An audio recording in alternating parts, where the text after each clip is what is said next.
I want all of you right now to think about your travel dream. What is your one travel dream more than all other travel dreams? The place that you dream of and hope to go to in your lifetime. I wanted to go on a journey. I wanted to explore. And think of it this way, travel, real travel, is when you take to the open road and you accept everything that comes your way, be it thrilling, joyful, difficult, or depressing. This is what the original explorers did. And this is what I wanted to do. I wanted to explore.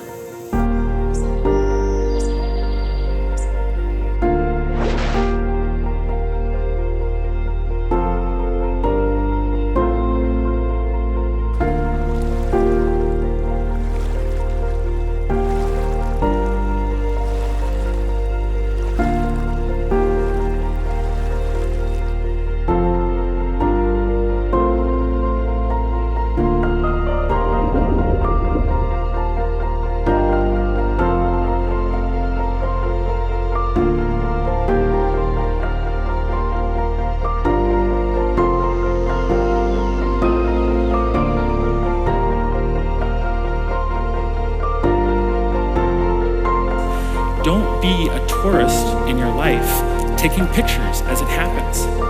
Instead, we need to travel.